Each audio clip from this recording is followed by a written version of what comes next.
Estamos de volta, caríssimos alunos, para o nosso 5º episódio de podcast, do podcast Tópicos do Vestibular. Hoje, falando sobre a nossa educação pública, em especial, a educação do Estado do Ceará e a do município de Fortaleza, com as ilustres presenças de 3 grandes professores, junto comigo, que também estou na educação pública. Aqui do meu lado, o professor Danilo Dantas, de português. E aqui na minha frente, 2 professores de matemática, professor Alex Guimarães, do município de Fortaleza, e o professor Tiago Nobre, do estado do Ceará. Então, para começar aqui o nosso podcast, nós vamos debater alguns tópicos interessantes sobre essas disciplinas. Português, matemática, vamos falar também de alguns indicadores, de alguns dados para a gente ter noção de como é que está a educação pública no estado do Ceará e também no nosso município. Começando aqui com o professor Danilo Dantas. Danilo, me diz uma coisa, sobre a redação do Enem. Aqui no nosso podcast, no nosso primeiro episódio, a gente falou sobre a redação da UES, que de fato é bem diferente da redação do Enem. O que é que você diria sobre a redação do Enem? Bom dia, boa tarde, boa noite. Eu sou o professor Danilo Dantas, sou pardo, estou vestido de camisa azul. Tudo começa logo com a questão da pontuação. Acho que é o que, de primeiro momento, já causa um grande estranhamento, Dani, pois o S 60 pontos, Enem 1000 pontos. Então, isso já traz uma grande diferença. O modo de correção é muito diferente. O Enem ele trabalha com competências e habilidades em relação à redação, não é diferente. São 5 competências. E eu acho que a minha fala, Dani, começa exatamente disso, da parte básica de produzir uma redação dissertativa argumentativa. Porque, tipo, Alex, você é de matemática, então quando você escuta a dissertação argumentativa, para muitas pessoas não entendem o que é isso. Então, dando um exemplo prático, Tiago. Digamos que eu fale assim, hoje em dia há muita violência contra a mulher. Isso é dissertar, porque Sim. Dissertar é dar informação. Mas eu preciso a todo instante argumentar. E essa argumentação, ela pode vir simplesmente por uma palavra-chave. Digamos que eu diga, é inadmissível que ainda ocorram tantos casos de violência contra a mulher. Aí passa a ser dissertativo, argumentativo. Você está opinando. E para fechar o tripé, eu preciso de um repertório, que é um validador disso que eu acabei de falar. Se eu disse para vocês que há muita violência contra a mulher, eu preciso de algum modo justificar isso dentro do meu texto. Que pode ser um dado, pode ser um número, pode ser uma... Que seria a conclusão? Ainda não. Ainda não. Isso é só para confirmar aquilo que eu disse. Você está dando qualidade ao texto. Eu preciso fazer isso. Caso eu não faça, vai ter a redação zerada? Não. Mas isso é o tripé básico, eu preciso disso. Informação, argumentação e esse validador daquilo que eu disse. Então, outra situação. Ocorrem muitos casos de homofobia nas escolas. Isso é informação. Sim. Mas não é minha opinião, porque isso é um fato. Uhum. E isso pode ser verificado na série Sex Education. Então, a série trata do assunto, aí corrobora com a minha argumentação. Então, eu preciso sempre dessas 3 coisas. Eu dou a informação junto com a minha opinião e eu valido isso com algum repertório. Então, no caso, Danilo, que você falou da série, então ele pode... escrever diretamente, né, o nome da série. Ele tem que fazer isso. Ele tem que fazer isso. Então, a ideia... Eu citei filmes e séries porque eu acho que é o mais fácil para o aluno hoje. Mas ele vai poder usar um repertório filosófico, geográfico, matemático, qualquer coisa que valide aquilo que ele acabou de falar. Então, o repertório ele é muito amplo. Pode ser uma música, o nome da música, o trecho da música, o trecho do filme, um pequeno relato do filme, um exemplo de alguma coisa que aconteceu na sociedade que trate do assunto, eu vou sempre... Então, essas 3 coisas, elas têm que vir juntas. Então, é importante que o aluno faça isso, principalmente nos primeiros parágrafos, que é a introdução e o desenvolvimento. Massa. Aí, a sua conclusão, Alex, que hoje o termo mais, digamos assim, o termo utilizado é intervenção.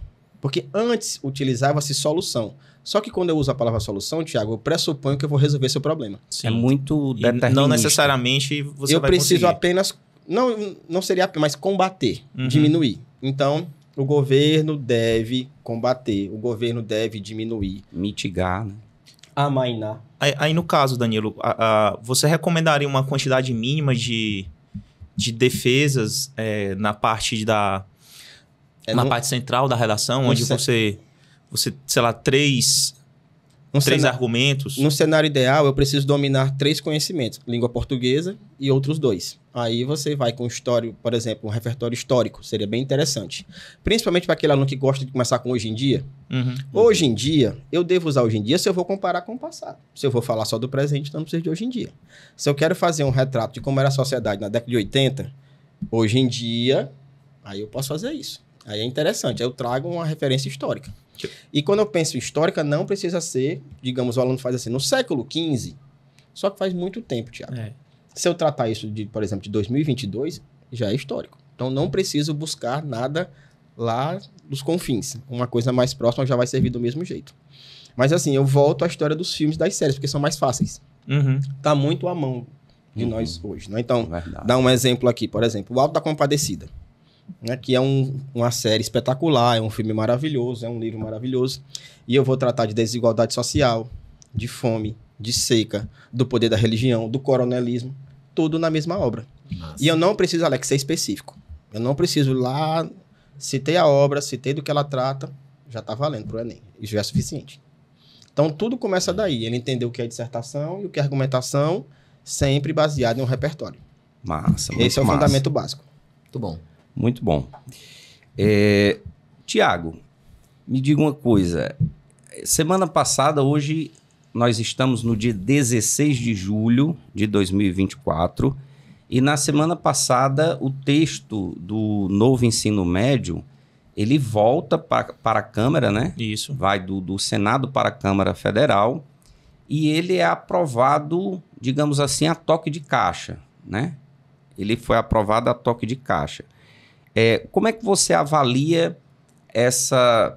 o que aconteceu ali na Câmara Federal, né? Porque existem alguns gargalos desse novo ensino médio que pode atrapalhar, enfim, sobretudo não apenas o âmbito público, mas também o ambiente particular, né? As escolas particulares. Ok. Primeiramente, agradecer o convite, né? Do Dênio para estar aqui hoje falando sobre educação pública e de maneira geral, falando de educação, né? E dia 9, se não me engano, teve a votação, né? Para quem não sabe, primeiramente, ela foi para o Senado.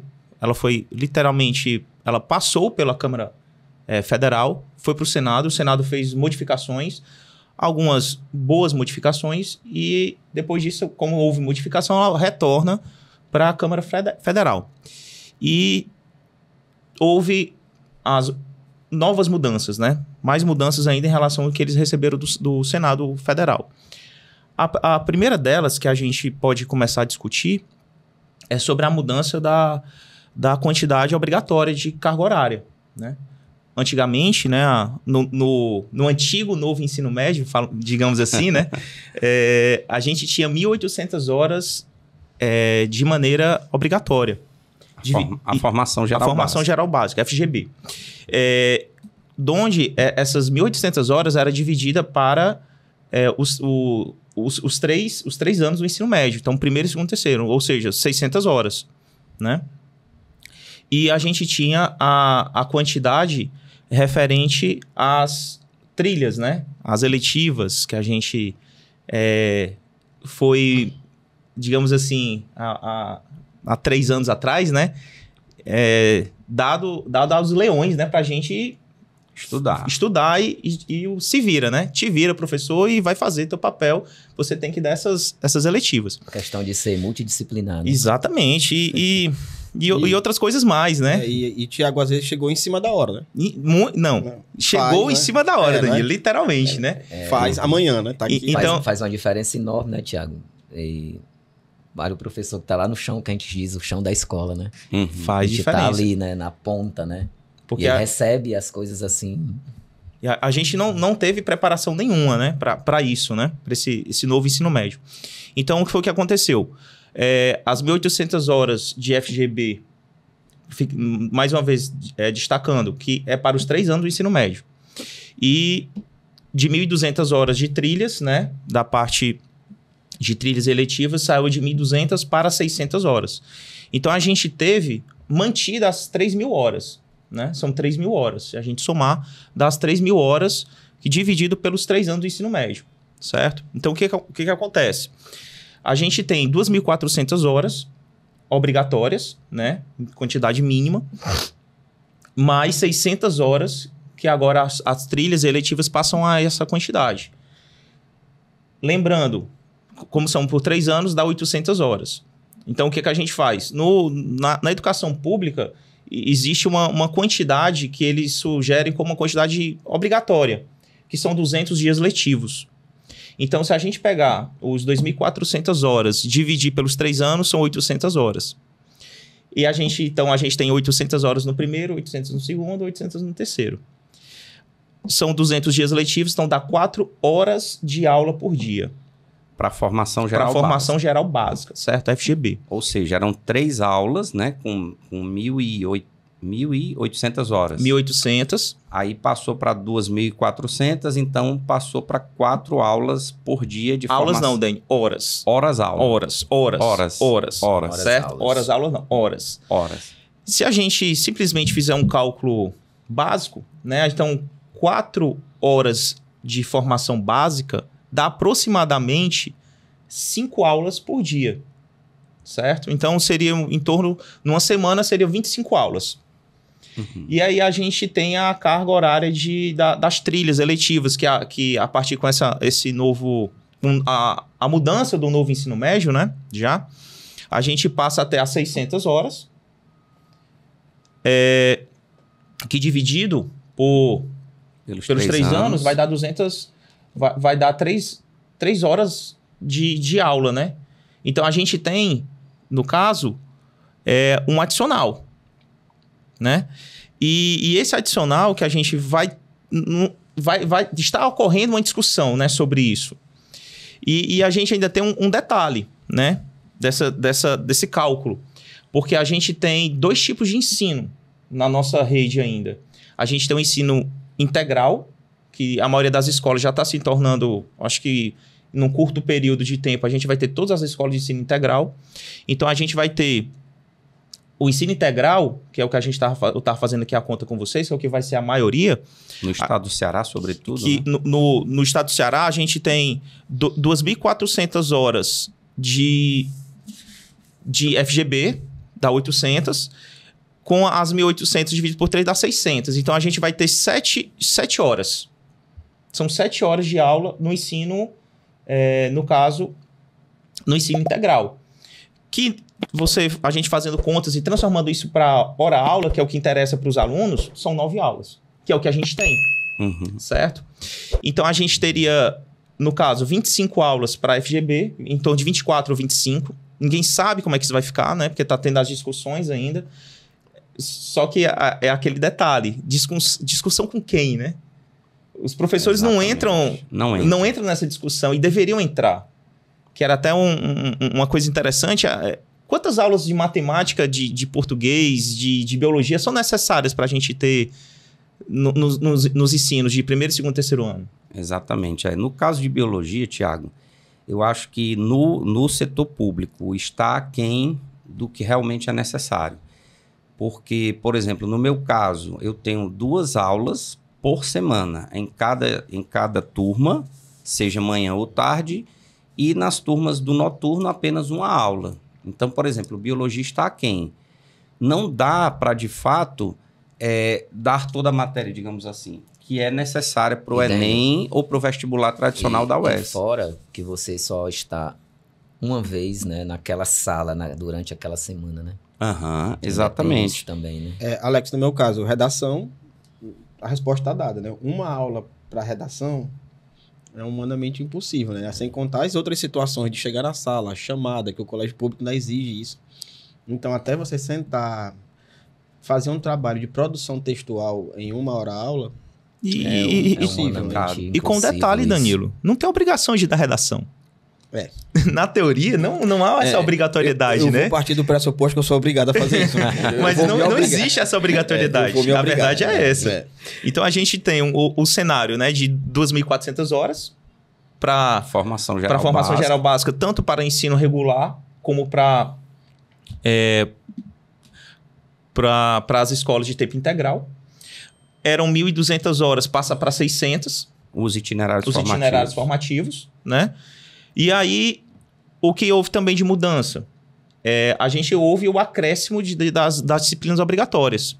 Então, o que é que a gente tinha obrigatório antigamente, né? No antigo novo ensino médio, a gente tinha português, matemática, educação física, artes, sociologia e filosofia. Essas eram as matérias obrigatórias, né, da gente ter. Com essa mudança, o que foi que passou a ter como obrigatório? Português, inglês, artes, educação física, matemática, já era, manteve-se, né? Aí a gente teve o acréscimo de ciências da natureza, aí entra química, física e biologia, e as ciências humanas, que é filosofia, geografia, história e sociologia, e o espanhol, que no Senado partiu como obrigatório, né, também, só que quando foi para a Câmara dos Deputados, eles tiraram o espanhol. Exato. E aí a gente teve o espanhol como facultativo. O que eu acho interessante? Por exemplo, alguns estados que tenham fronteiras, né, regiões de fronteira com países, né, de língua espanhola, a escola teria que ser obrigatório. A gente poderia fazer esse acréscimo, né? Mas no caso o governo local pode deixar, como é facultativo, né, optar por ser a língua, no caso, a língua espanhola, no caso. Não, pode ser o inglês mais o espanhol. Sim, mas o inglês é obrigatório. Pois é. O inglês é obrigatório. O inglês é obrigatório, entendi. Agora ele pode acrescentar o espanhol. Pois é, eu acho interessante, Thiago, o seguinte, que quando foi para o Senado, a relatora era professora Dorinha. A senadora professora Dorinha, que é do União Brasil. E o da Câmara, o Mendonça Filho, também do União Brasil.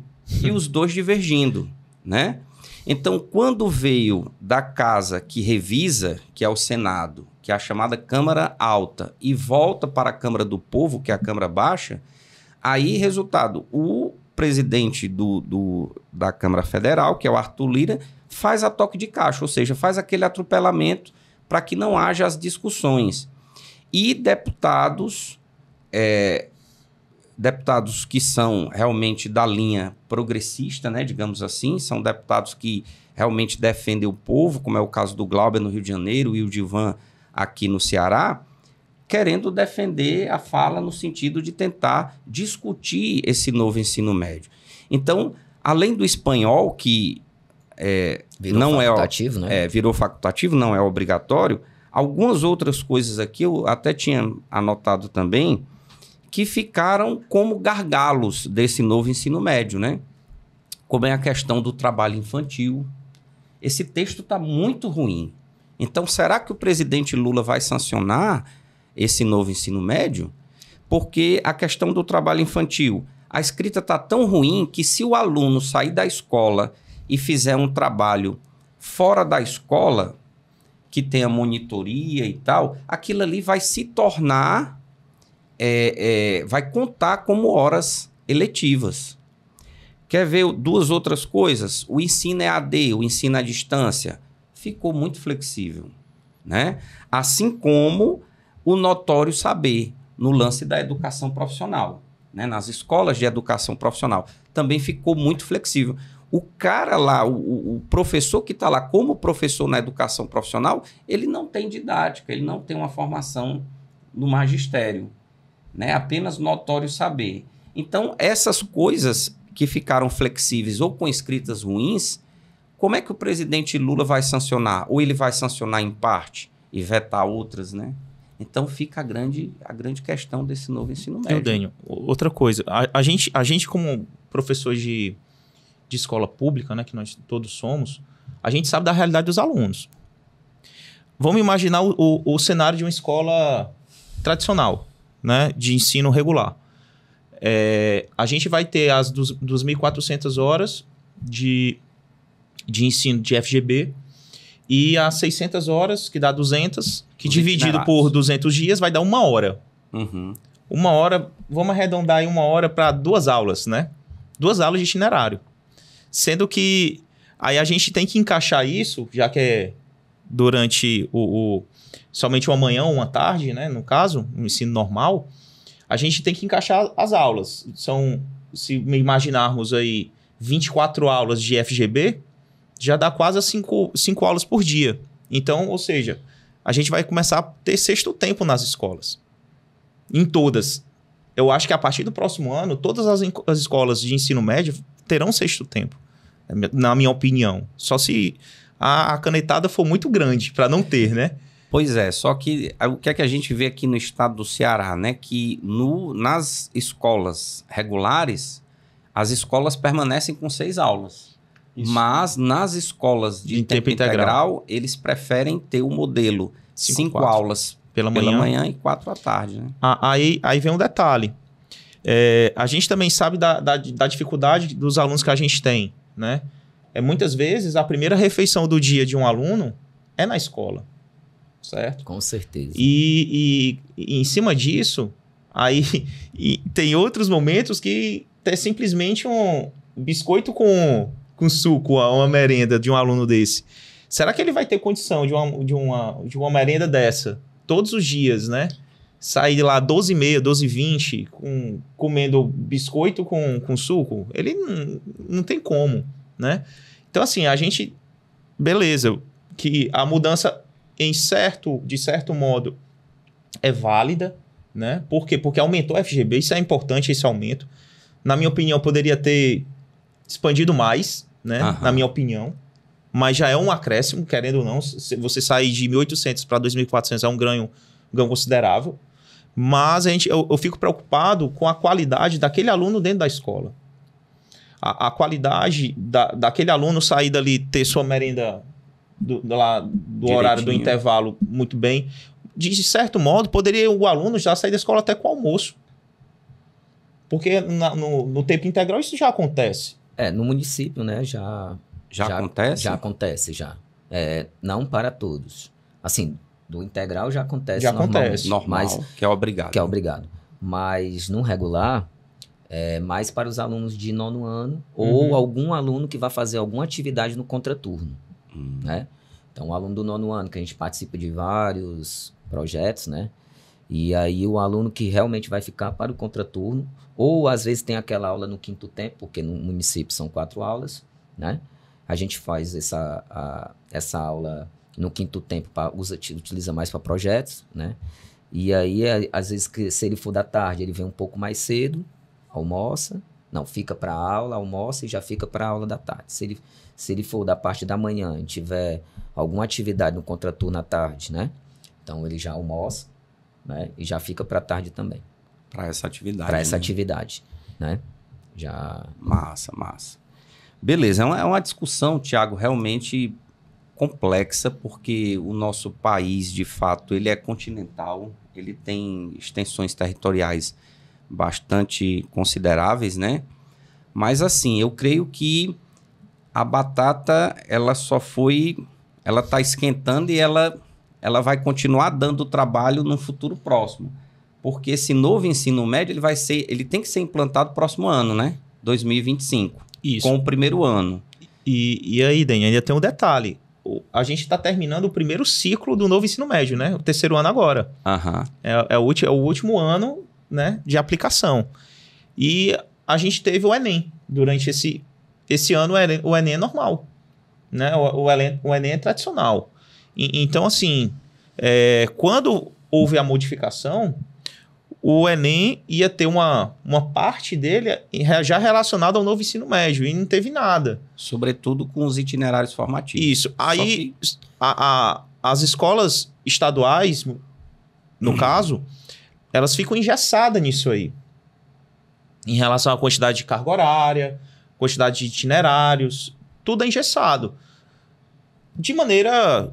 seguindo a lei, né? A lei foi feita e eles seguem a lei. Só que, em contrapartida, os colégios particulares, eles fazem do jeito que querem, né? Fica demorando, eles vão até demorar um pouco, né?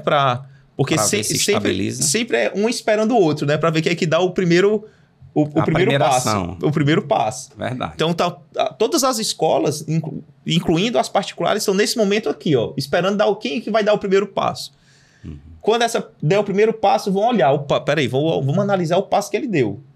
Se o passo for razoável, vai junto. Se não... E assim, esse passo tem que ser dado para ontem, né? Exato. Então, a gente está no momento de Transição. de transição muito forte. Que, assim, minha grande... eu fico muito inquieto nessa situação, como você falou no começo, tá? É que realmente, verdadeiramente, quem era para ser ouvido não está sendo ouvido. Que é o professor que É o está lá no chão professor, da a escola. escola de maneira em geral, né? Exato. Eu também penso, Alex, em relação ao que o Thiago falou, porque a gente está pensando aqui em algumas situações, mas está mudando o tempo inteiro.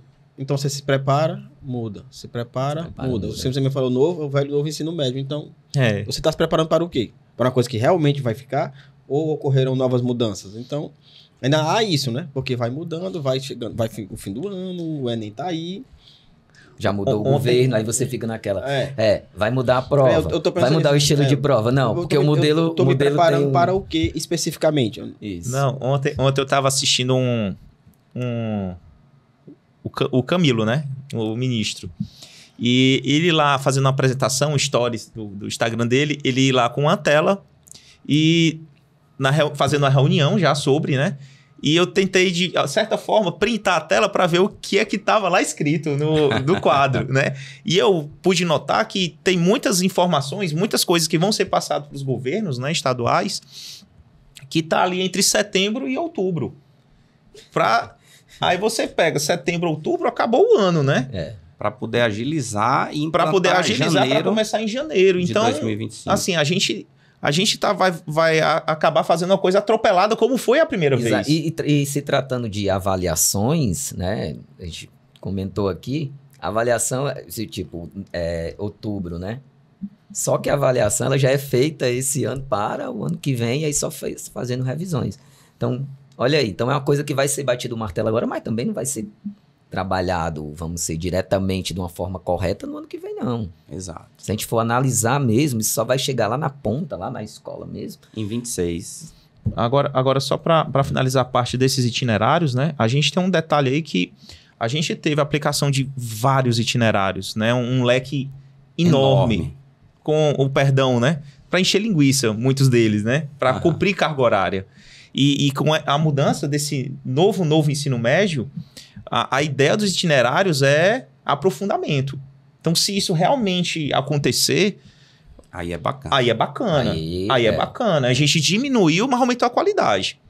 Então, não adianta a gente ter vários itinerários, que muitos deles o aluno não vai aproveitar nada daquilo, e a gente ter os itinerários aprofundados em relação ao que ele gosta. Até porque são duas escolhas, né?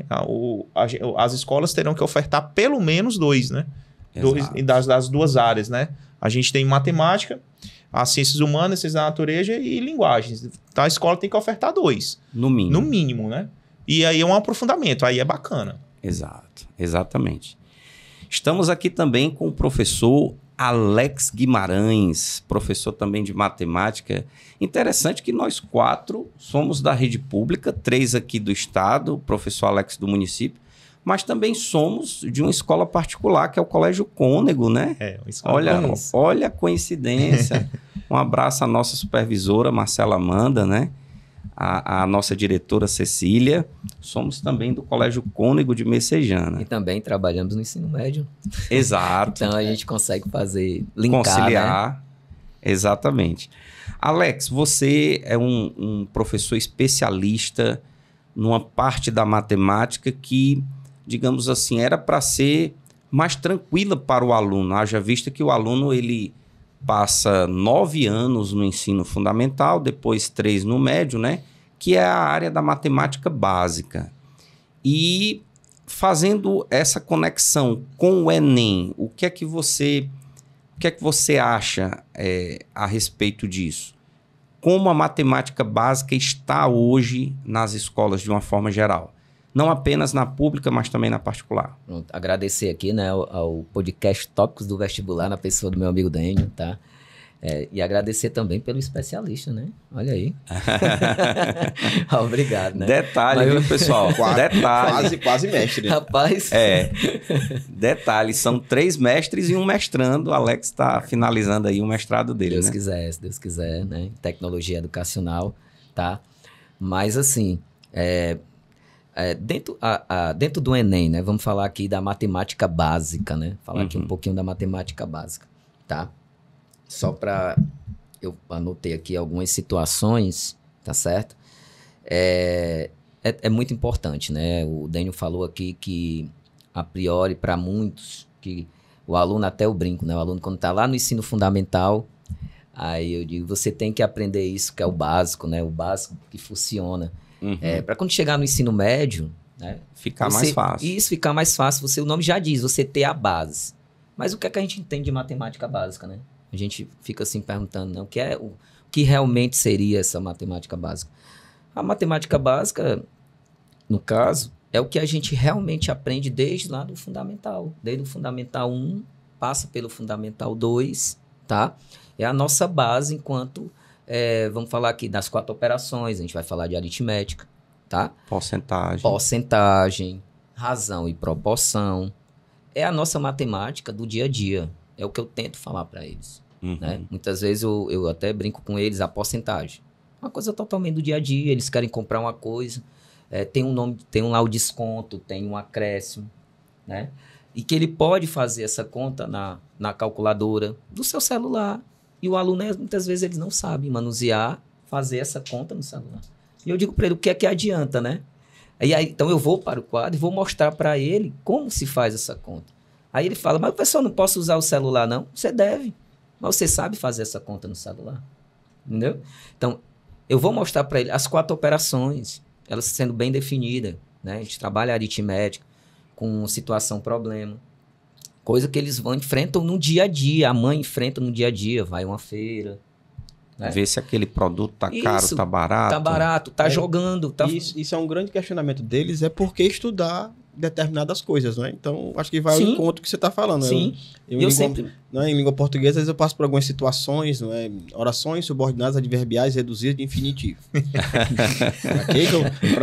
Repete, Danilo, repete. Oração subordinada.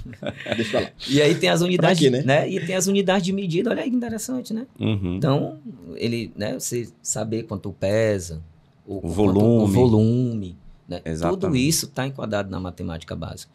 E se tratando de vestibular, o Enem hoje, tá? Tem 45 questões de matemática. Das 45 questões, em média, 30 são de matemática básica. Ou seja, eu que estou há 29 anos depois que terminei o meu ensino médio, eu teria condições de fazer essas 30 questões. Hein? Em um cálculo básico, ele tem quantos anos? Hein? E eu ainda vou dizer para você... Viu, aluno? Preste atenção, tá? Das quais eu fiz aqui uma pesquisa, né? Tá tudo lá, quem quiser também pesquisar. De 2017 a 2023, tá? Relacionado ao assunto e à quantidade de questões. Pra gente ter uma noção. Gente, eu fiz um levantamento aqui. Tiago, Danilo, Dênio. Aritmética, de 2017 a 2023, caíram 50 questões. Porcentagem, caíram 30 questões. Razão e proporção, 26. Estatística, né? Que a gente trabalha média aritmética simples, a ponderada, moda, mediana. São assuntos que a gente já trata isso lá no ensino fundamental. Caíram 27. Escala, né? Que é uma das nossas razões especiais. Também trata. Caíram 9 dentro delas, uma menor, mas é certo, o Tiago há de concordar comigo, todo vestibular sempre cai. E não cai só em matemática, hein? Prova de geografia. Geografia, naqueles mapas, né? Exatamente. Cartografia. Prova de física também cai. Sim. Né? As razões especiais de velocidade média. Porque quando você fala em competência e habilidade, é a competência de ler, mas é uma habilidade para ler uma coisa diferente, não é para ler um mapa. Então... Né? De gráficos, 21. E geometria plana, né, que é a nossa geometria que a gente estuda lá no ensino fundamental, né, que isso aí é uma base para a geometria espacial dentro do ensino médio, caíram 28. Então, são números, e com números a gente não tem o que discutir. Exato. Né? E eu sempre digo para eles, isso não é porque eu trabalho diretamente com a matemática fundamental, né, tanto na escola do município, né? Que eu digo para ele, gente, tá aí a prova, estude, né? Não tem como se fazer uma casa antes de não fizer o alicerce, você tem que ter uma base. E eu vejo que hoje é a grande dificuldade do aluno, quando chega no ensino médio, Eu vinha comentando com o Danilo no carro, né? A gente vinha comentando sobre isso. É a grande dificuldade, né? Da gente trabalhar um determinado conteúdo do ensino médio se o aluno não tem aquela base que ele adquiriu lá no ensino fundamental, tá? Então, assim, isso aí serve até como valorização também para as escolas, né? Para o professor do ensino, né? do ensino fundamental, da gente trabalhar mais isso também com formações, né? Dando... Né? Com as Olimpíadas, isso, né? com as Olimpíadas dentro do município, né? A gente já trabalha muito isso, né? A gente trabalha a OBMEP, tem várias Olimpíadas que a gente trabalha. A escola, por exemplo, que eu trabalho, tá? A gente trabalha... a gente consegue escrever todos os alunos para fazer a OBMEP, né? A Olimpíada Brasileira de Matemática da Escola Pública, lembrando que as escolas... muita gente acha que não, mas as escolas particulares podem participar, tá? Uhum. Então, só que, lógico, né? As escolas... os alunos da escola pública só concorrem com os alunos da escola pública e os alunos da escola particular concorrem com os alunos da escola particular. Eles só vão pagar uma taxa, né? A taxa lá é uma taxa mínima, né? é diferente, né? Que os alunos da escola pública não pagam, tá? E são 20 questões que trabalham o raciocínio lógico. E aí, onde o meu amigo está aqui, o meu amigo Danilo, como a gente precisa dessa interpretação hoje trabalhando a matemática, né? E eu vejo muitas vezes o aluno tendo essa dificuldade, porque muitas vezes ele sabe fazer a questão, mas ele não entende o comando da questão. Mas uma coisa a gente tem que enfatizar. A gente não pode também, como professor, independente da área, fazer com que a interpretação dos nossos alunos nas questões dependa só do português. Sim. Hoje em dia... Sim. Todos os professores são preparados para, de alguma forma, fazer com que o seu aluno interprete da melhor forma possível as questões. Até não porque jogar esse fardo, né? Exatamente, porque aí né? vamos dizer... A culpa joga esse fardo, né? A culpa é do Danilo. A culpa é do Danilo. A culpa é do Danilo. Não é bem assim. Isso. Viu? É porque muitas vezes, Thiago, parte do básico, né? Porque, por exemplo, compreensão e interpretação de texto. Para muitas pessoas é a mesma coisa. Então, digamos que eu falo assim, o Alex parou de malhar. Qual é a primeira leitura que eu faço? Ele malhava. Isso é compreensão. Agora, assim, é bom o Alex parar de malhar? Não. Por que você disse não? Baseado em quê? Baseado na questão de... Tem uma coisa que você já sabia, não é? Exato. Isso é conhecimento de mundo. Aí a interpretação. Aí o aluno tem algo a mais, né? Ele precisa de uma leitura prévia, não é? De conhecimento de todas as áreas para poder fazer a leitura completa. Mas quando eu falei assim, essa questão da interpretação, e aí o Thiago tocou num assunto interessante. Será se você realmente, na sua disciplina, está trabalhando essa interpretação? Você está lendo adequadamente? Isso, exatamente. Está fazendo porque, como eu falei, o aluno... ele sabe muitas vezes fazer a questão, ele não entende o comando da questão, a questão da interpretação. Então, quando a gente pega e diz, olha aqui, ó, né? Dá só aquele nomezinho, aquela velha saídazinha, tá aqui, ó. Ele, eu não sabia que era só fazer isso. Eu não pensei que era só fazer isso. E o Alex, você estava falando de uma coisa, das questões, né, que mais caem no Enem, né, atualmente, e assim, eu sempre falo pro meu aluno, principalmente os alunos que vêm do fundamental para o médio, né? Que é o que a gente mais pega, né? Pronto, Aí, vocês vieram de um ensino chamado de fundamental. Olha o nome. É porque ele é importante. Se o nome dele é fundamental, é porque ele vai ser fundamental para o resto. Básico, né? É básico. É o essencial. Aí eu gosto de fazer um questionamento com meus alunos. Aluno que fez um bom sétimo ano, ele aprende o quê? Vai aprender a mexer com fração, com os números inteiros, vai aprender razão, proporção, regra de 3, equação do primeiro grau. Sim. Uhum. Dentro do ensino fundamental, o sétimo ano, na minha opinião, é o fundamental. É o fundamental. Um aluno que tem um sétimo ano bem feito, ele vai deslanchar.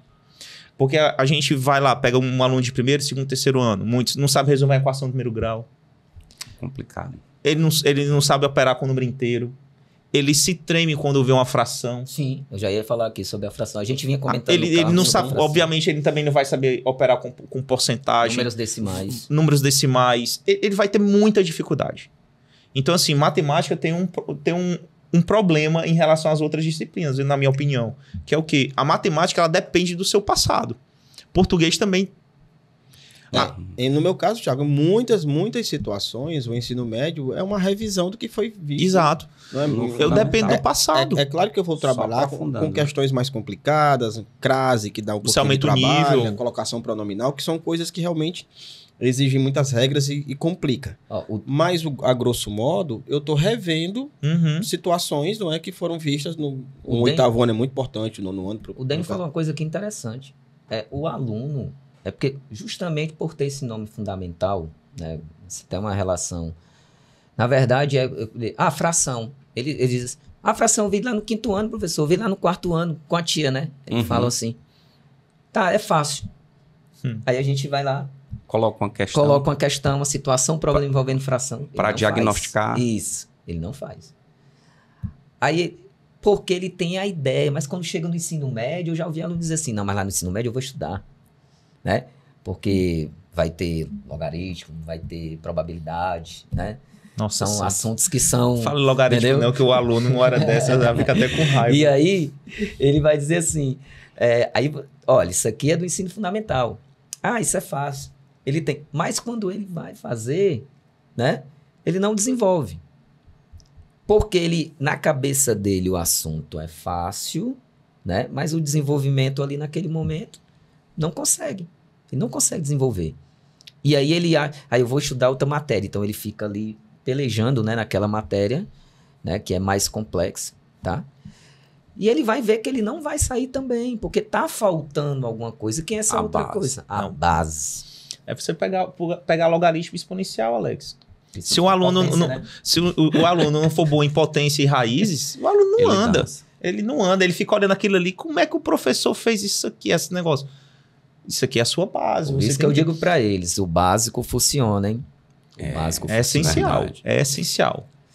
Gente, e eu estava pensando aqui, nós fizemos aqui algumas discussões sobre a educação pública e me veio aqui à mente o fato de que será que os nossos representantes estão de fato sabendo disso, né? Qual a porcentagem, por exemplo, de vereadores hoje em Fortaleza que entendem de educação pública? São poucos, né? Bom levantamento. Eu vou citar aqui uma amiga minha que, inclusive, trabalhou, né, lá no Conjunto Esperança, onde eu e o Thiago trabalhamos. Danilo na escola também. Pública. Danilo. Trabalhei muito tempo, 10 anos. 10 anos, né, Danilo? 10 anos. Abandonou a gente. Vocês trabalharam juntos 10 anos na mesma escola, ficamos né? muito tempo, muito perto, por muito tempo. Ah, tá. Tá no Cambeba agora, Danilo? No Liceu de Messejana agora. Ah, Liceu de Messejana. Eu e o Dani, a gente trabalha na mesma escola, no Adélia Brasil Feijó, há 15 anos. Desde 2010, exatamente. São então, velhos, né? Dani, só antes de você continuar, eu também penso muito na questão dos nossos representantes, eu também penso na formação deles, né? Exato. Quantos deles são cientistas políticos, né? Quantos deles são administradores, economistas realmente que estão dentro da área para fazer o trabalho adequado? Porque, evidentemente, nós estamos aqui todos, não é? Mestre, o Thiago, já é mestre também, né? Alex, já é mestre também. Então, todo um tempo de estudo, de aprofundamento para estar nessa discussão. E eu sempre me questiono, evidentemente, desses líderes, né? Com essa formação deles para decidir, não é? Essa situação do ensino médio é outra preocupação grande que eu tenho. E a gente entrega a educação na mão de quem não tem educação, né? De quem não entende, né? Não está preparado, que não está preparado. E nós temos uma amiga que é a professora Adriana Almeida, que foi segunda suplente na eleição passada, de 2020, né? Isso. A última eleição para prefeito e vereador, que chegou a assumir em março de 2023, portanto ela está há 1 ano e 4 meses no mandato, né? Como vereadora de Fortaleza. Ela sim é uma pessoa capacitada, porque você vai pegar a história da Adriana, você vê que ela, desde a época da faculdade, pertencia ao movimento estudantil da UES. Como profissional, virou diretora do Sindiúte, né? E como professora de Biologia e Ciências, atuava como professora nas redes municipal e estadual. Então, hoje, a Adriana, como vereadora de Fortaleza, ela tem o olhar nas escolas municipais. Né? Ela tem um projeto chamado Mandato nas Escolas, onde ela visita as escolas municipais, viu, Alex?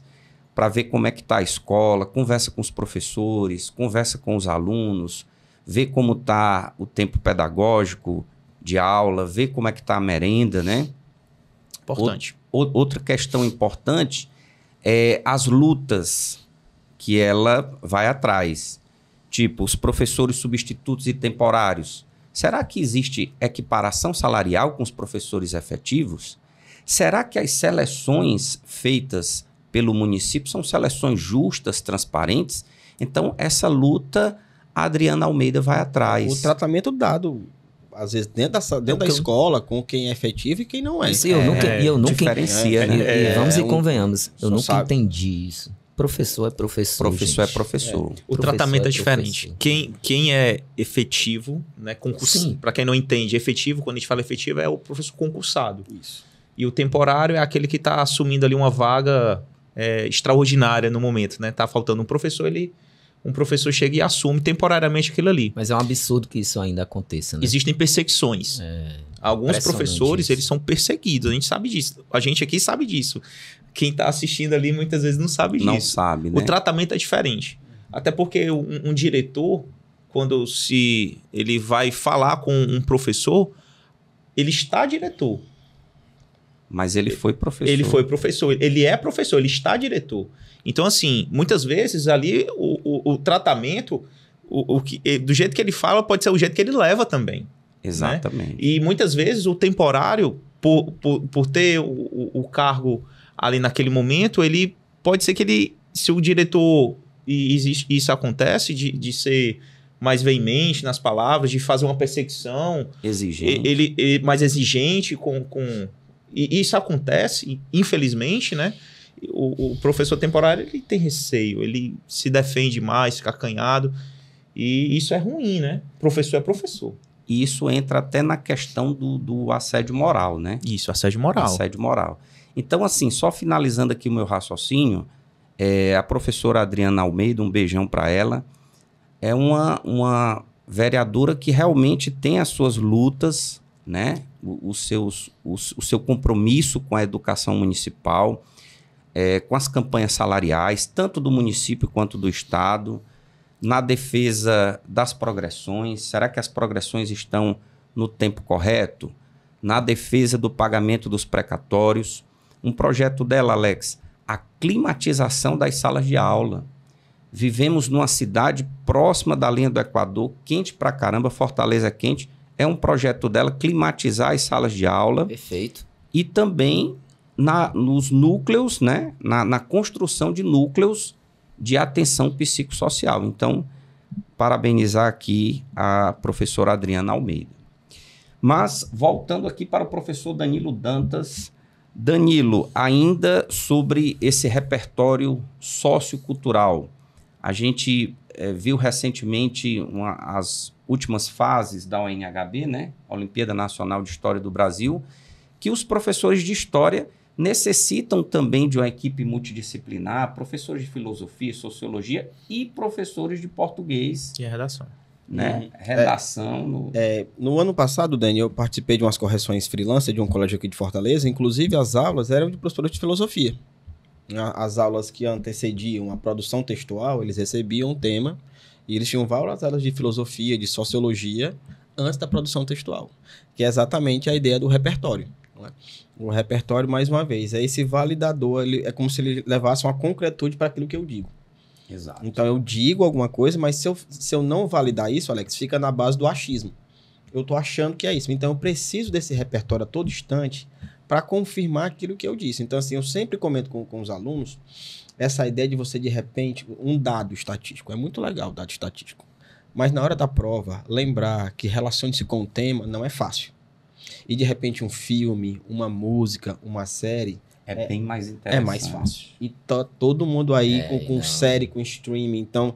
E assim, filmes clássicos, Alex. Por exemplo, me vem à mente agora Cidade de Deus, que é um filme espetacular. Quantas situações eu não posso tirar daquela discussão daquele filme? A desigualdade social, o modo como a polícia... A gente falou aqui de tratamentos desiguais, não é? O modo como a polícia é vista no filme, não é? Em muitas situações, o endeusamento da violência da polícia em relação a algumas outras situações e vice-versa. Então, são temas que nós podemos discutir. E outra coisa importante também em relação ao repertório é tecnologia. Aí, Nós podemos trabalhar com Black Mirror, não sei se todo mundo conhece Black Mirror, né? É uma série espetacular, que ela trata, cada episódio trata de tecnologias diferentes e várias tecnologias estão chegando, não é? Agora, assim... A inteligência artificial tá aí, né? Tá aí. Chat GPT, né? A isso, Thiago, me lembra um filme, que aí é de um livro já mais antigo, e um filme não tão, mas é o Eu, Robô. Sim. É um filme com Will Smith, que é exatamente a história de um robô, e esse robô, ele passa a ter sentimentos. Não é? Como é uma metáfora em relação, né, a essa modernidade. Então, é um robô inserido no cotidiano das pessoas. Né? É como se cada um de nós tivesse... Você pega Vingadores, Era de Ultron. Cada um de nós teria um robô em casa para serviços domésticos. Então, assim, a inserção da máquina, não é, dentro do cotidiano mais simples. Não é? Porque a gente pensa muito em inteligência artificial para coisas gigantescas, mas seria no cotidiano, no dia a dia. Não é? Então, isso, né, é uma discussão bem interessante. E também a questão se essa máquina vai me fazer bem ou não no meu dia a dia. Como é que ela vai me tratar? Há realmente ali uma discussão, há realmente uma conversa, porque elas estão ficando mais humanizadas, não é? Já visto as respostas. Você faz a pergunta pro ChatGPT, ele responde para você. Ele responde. Incrível, né? O que você acha sobre o podcast do Dênio? Ele vai lá e dá uma opinião. Vai dar opinião. Ele vai dar uma opinião. Inclusive, eu acho que eu vou... Vou fazer essa pergunta. Saber, vou fazer essa pergunta. Achando, né? O que você acha? O que ele tá então, achando? isso, né? O repertório é isso, não é? É você se aproveitar desse nosso entretenimento tão divertido e jogar dentro da redação para confirmar aquilo que eu estou fazendo, não é? Então, e a todo instante eu preciso disso, né? Porque quando você pensa na redação, são 5 competências. A 1 é gramática. Vírgula, que é o grande problema, não é? A competência 2 é a estrutura do texto. É manter um texto dissertativo argumentativo. A 3 é coerência. Eu começo meu texto falando de um assunto, Thiago, eu vou até o final, defendendo, explicando. A competência 4 são tal dos elementos coesivos. Portanto, além disso, desse modo, e no final é a intervenção. Eu tenho que arrumar alguma coisa para combater o problema. Não preciso mais resolver. Solucionar. Zerar. Mas eu preciso intervir. E aí a gente tem que ter cuidado com a questão educacional. Porque sempre que a gente trabalha com intervenções que mexem com a educação, elas são demoradas. Então, às vezes, o aluno ele usa um argumento tipo urge. Urge é de urgência. E se eu vou trabalhar com educação, não casa bem. Porque a educação demora. Tudo que eu preciso de tempo, não é? A gente está aqui com o programa do Pé de Meia, não é? Está começando esse ano, não é? Vai dar certo? A gente precisa esperar, não é? Tem que esperar. Tem que esperar. Então, pensar nisso. O aluno, vai surtir efeito, né? Isso é a ideia da coerência, né? Ele precisa imaginar que aquilo ali tem um tempo, não é? Tem uma estrutura. Então, para os alunos, a dica é leia a estrutura da redação, leia o manual do estudante. Ele saber, antes de pensar nas coisas maiores, saber o que é dissertação, o que é argumentação e o que é a redação que é dele. A redação tem um objetivo. Então, o aluno precisa disso. Ele precisa entender que tem um objetivo e aquilo ali que ele vai fazer. Essa é a ideia fundamental. Exato. Só um instante, Dênio. O Dênio falou sobre a Olimpíada de História, né? Que eu acho que no cenário atual é a Olimpíada mais forte que a gente tem. Exato. Eu acho, bem organizada. Né? E muito organizada. Muito organizada. E assim, eu vejo... por exemplo, puxando para o nosso lado, né? A OBMEP, Canguru, que são as Olimpíadas da matemática. Eu acho que a gente já estava na hora de rever alguns conceitos em relação de como essa Olimpíada é trabalhada. Muitas vezes, tanto nas escolas particulares, como também nas escolas públicas, o que acontece? Você chega ali, a prova, sei lá, em junho, né? Professor, aqui eu estou te dando uma aula aqui, 2 aulas na semana, você vai dando o velho jeitinho, você vai fazendo aqui e tal, chegou o dia da prova, acabou, o aluno não tem mais aula. Ou seja, não existe um projeto a longo prazo. Não existe um projeto como é o de História. O de História, a gente tem o quê? História começa desde janeiro.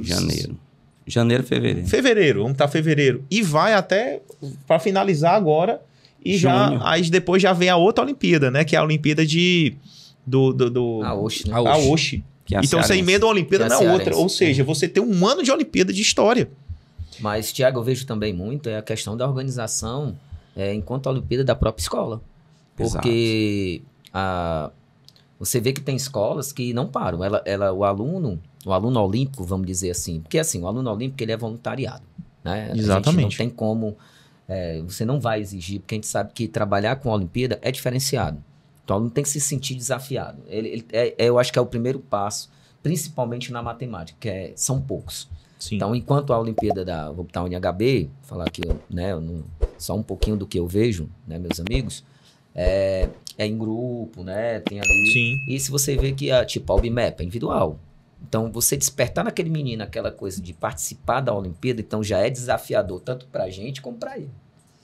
E aí, no caso, as escolas é que teriam que ter, eu acho. Como tem escola que já trabalha o aluno, ele é olímpico, ele já tem uma estrutura, ele é olímpico. Então, ele está preparado para fazer qualquer Olimpíada ali. Relacionado àquela disciplina, tá? Tipo, na minha escola do município, a gente não para o projeto. A gente tem um projetinho, dá-se aula no 5º tempo, contraturno aos sábados. É dividido pelos professores, realmente. A priori, a escola escreve todo mundo, e aí tem a primeira seleção, que é a primeira fase dentro da escola, e aí ele vai para a segunda fase, que aí já são poucos. Nessa segunda fase, mas eu também entendo a sua angústia, né? Que realmente as aulas ainda são pouco, mas pela estrutura organizacional da própria escola mesmo, de ter aquele profissional ali naquele contraturno ou aos sábados, e também não é direto, né? Não é todo dia. E a gente sabe que o aluno olímpico ele tem que estudar todo dia. Exato. Ele tem que ter uma rotina de estudo. Não é só o aluno olímpico não, viu? Quem vai fazer o Enem também. Preste atenção, importante, todos têm que ter rotina de estudo. É assim? Para ele conseguir, né? E técnicas, né? Técnicas de estudo. Estratégia, com certeza. É onde entra a figura assim, primordial do professor, que ele vai te dar, né? Ele vai te passar a melhor estratégia. Que o aluno muitas vezes, não, professor, eu não consigo passar não. Calma, vamos aqui, senta aqui. Né? Vamos mostrar para ele como é que ele vai passar. Não é assim? Então, você tem condição sim de passar. Né? A minha escola, por exemplo, em 2019, a gente teve a única prata do município de Fortaleza. Vitor Soares, que hoje está no IFCE. Né? E a minha escola foram 18, 19 e 20. Então, nós somos medalhistas prata e bronze. Tá? Tiago aqui já foi ouro no IF, né? Então, assim, aí veio a pandemia e tudo deu aquela parada, a gente está reconstruindo novamente o projeto. Né? Então, assim, eu acho que também parte muito dessa questão. A minha crítica, Alex, estava em cima justamente da falta de preparação. Eu sei que tem muitas escolas em Fortaleza, incluindo tanto estaduais, municipais, como as particulares, que tem um tratamento olímpico realmente. Pega o menino de 4º, 5º ano e vai acompanhando. Até o final. Lá no final, pode ter certeza, esse menino aí vai dar resultado. O resultado é surpreendente. Até porque eu parto da seguinte premissa. Um aluno que tira 900 pontos acima de redação, que aí é com Danilo, e tira ali seus 700 e tanto, 800, que é muito difícil, mas tira também matemática. Tira 700 alto e mais de 900 pontos de redação, ele vai passar praticamente no curso que ele quiser. Porque se ele tirar essas duas notas aí, nas outras duas ele não vai tirar nota baixa. No caso, ele mantém, 900, só 2% em média tiram 900 no Enem. Então, assim, 900 a gente fala de 1000, não é? Aí tem que tirar nota a gente está pedindo muito. 900 Tu imagina na matemática chegar nos 800. Já é muito boa, muito boa. Ok. Queridos, o papo está agradabilíssimo, mas nós vamos finalizar esse nosso episódio com as mensagens finais desses mestres, dos ilustres mestres, aqui nesse tema geral da educação pública. Começando aqui com o professor Danilo Dantas. Foi um prazer, gente, estar com vocês, não é? Revê-los, não é? Porque essa vida nossa nos afasta, não é? A gente trabalha juntos, mas não nos vê. É difícil, não é? É difícil. Mas, enfim, para os alunos é leitura. Né? O aluno precisa ler um pouco mais, não é? E no caso da redação, uma coisa que eu acho que é fundamental é aproveitar melhor o laboratório de redação. É o momento que o aluno precisa aproveitar mais. É ir para o laboratório com a certeza de que ele vai escutar coisas, para ele não cometer esses erros. Então, eu acho que a minha dica é essa. Aproveite o laboratório. Show de bola.